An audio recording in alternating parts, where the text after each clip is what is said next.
आप देख रहे हैं समाचार एक्सप्रेस। नमस्कार, मैं हूं संदीप पुंडीर और आप देख रहे हैं समाचार एक्सप्रेस। खबरों के साथ एक बार फिर मैं आपके सामने हूं। पश्चिम बंगाल के हुगली जिले के भदवेश्वर थाना अंतर्गत तेलीपाड़ा इलाके में लॉकडाउन का उल्लंघन करने से रोकने पर दो गुटों में जमकर हिंसा, आगजनी, तोड़फोड़ एवं लूटपाट की घटना हुई। बताया जा रहा है कि हिंसक झड़प के दौरान बमबाजी भी हुई। इसी खूनी संघर्ष में तकरीबन 10 से 12 लोग घायल होने की खबर मिली है। पूरा का पूरा इलाका रण क्षेत्र में तब्दील हो गया। आरोप है कि इस दौरान बंद पड़ी दुकानों में जमकर लूटपाट की गई। तोड़फोड़, आगजनी, हिंसा की घटना को भी अंजाम दिया गया। हिंसा के दौरान मची भगदड़ की वजह से एक वृद्धा की भी हृदय गति रुकने से मौत हो गई। स्थिति को नियंत्रण में लेने के लिए चंदन नगर पुलिस आयुक्त दल बल के साथ मौके पर पहुंचे और अतिरिक्त पुलिस बल की सहायता से घंटों की मशक्कत के बाद स्थिति को काबू में लिया गया। फिलहाल इलाके में तनाव के साथ भय का माहौल बना हुआ है और इलाके को पुलिस छावनी में तब्दील कर दिया गया है।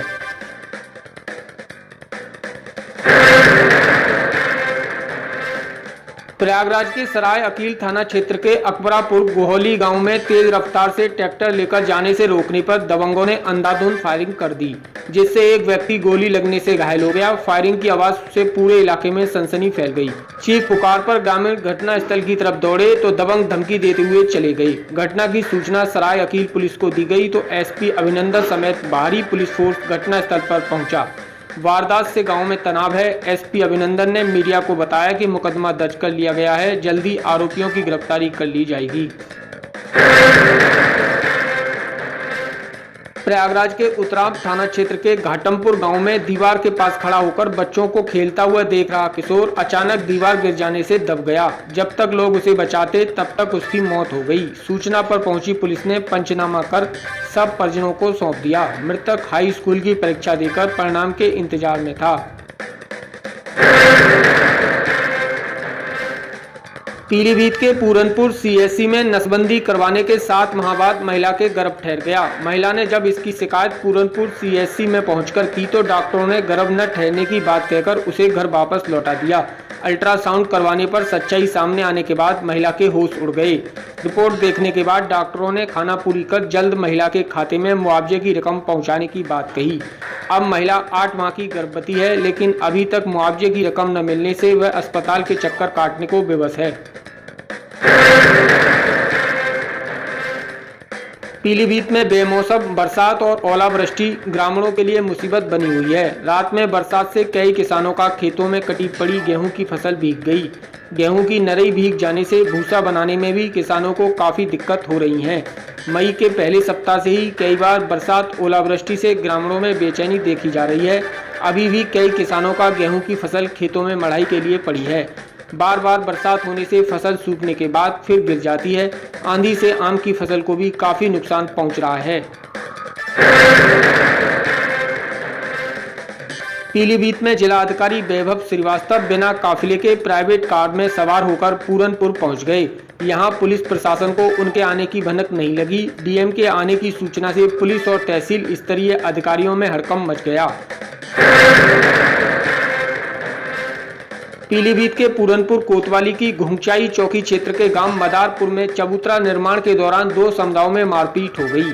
बता दें कि एक समुदाय के व्यक्ति के खेत में धार्मिक वृक्ष खड़ा है, जहां दूसरे समुदाय के लोगों ने चबूतरा बनवाने की नीयत से मिट्टी डलवानी शुरू कर दी। पिछले 2 दिनों से मिट्टी कार्य हो रहा था। खेत स्वामी पक्ष के कुछ लोग इसको लेकर भड़क गए। इससे दोनों पक्षों के बीच गाली गलौज शुरू हो गई। देखते ही देखते मामला तूल पकड़ गया। दोनों समुदाय में मारपीट शुरू हो गई। घटना की सूचना पुलिस को दी गई। पुलिस ने दोनों समुदाय के 2-2 लोगों को हिरासत में लिया है। अलीगढ़ के इगलास में कुछ दिन पहले दिल्ली से आए युवक की तबीयत बिगड़ने पर कोरोना संक्रमण की जांच हेतु उसे 108 एम्बुलेंस से सामुदायिक स्वास्थ्य केंद्र में लाया गया, जिसके चलते लोगों में कोरोना का खौफ देखा गया। एम्बुलेंस के आसपास भी डर की वजह से कोई नहीं जा रहा था। अलीगढ़ के इगलास में कोरोना की महामारी के चलते हुए भी SBI bank, Canara bank ATM में सोशल डिस्टेंसिंग का उल्लंघन हो रहा है। बता दें कि सरकार की तरफ से जनधन खाते में 500 रुपये व किसानों के खाते में 2000 रुपये की किस्त आने से यह भीड़ लगी हुई है और लोग अपने अपने खाते से पैसा निकाल रहे हैं। हाथरस शहर में कोरोना बम फूटा और एक ही परिवार के 4 बच्चों सहित 10 लोग कोरोना पॉजिटिव निकले। पूर्व में कैंसर पीड़ित पॉजिटिव मिले बुजुर्ग के 27 परिजनों में से 10 की रिपोर्ट पॉजिटिव आई तो क्षेत्र में हड़कंप मच गया। आपको बता दें कि 15 साल के किशोर सहित 4 बच्चे भी कोरोना पॉजिटिव में शामिल हैं। सीएमओ हाथरस ने इसकी पुष्टि की है। हाथरस में बिजली विभाग की लापरवाही के कारनामे मशहूर हैं। ताजा मामला सादाबाद क्षेत्र के ग्राम गुथेरा के नगला बंजारा का है, जहां मकान की छत के नजदीक से गुजर रहे 11,000 हाई टेंशन लाइन के तार के टूटकर गिरने से करंट से एक मासूम की दर्दनाक मौत हो गई है। बता दें कि नगला बंजारा निवासी धर्मेंद्र का 10 वर्षीय पुत्र प्रांशु खेलते कूदते छत पर चढ़ रहा था। जैसे ही जीने में ऊपर चढ़ा तो वहां करंट फैला हुआ था और करंट लगने से वह दूर जाकर गिर गया और उसकी मौत हो गई। किशोर के शव को गुथेरा विद्युत 33/11 केवी स्टेशन पर रखकर आक्रोशित लोगों ने हंगामा काटा। एसडीएम ने लोगों को समझा बुझाकर शांत किया, जिसके बाद पुलिस द्वारा शव को पोस्टमार्टम हेतु हाथरस भेजा गया है। तो मित्रों, अभी के लिए इतना ही। देश और दुनिया की खबरों के साथ साथ अपने आसपास की खबरों के लिए आप जुड़े रहें समाचार एक्सप्रेस के साथ। जय हिंद।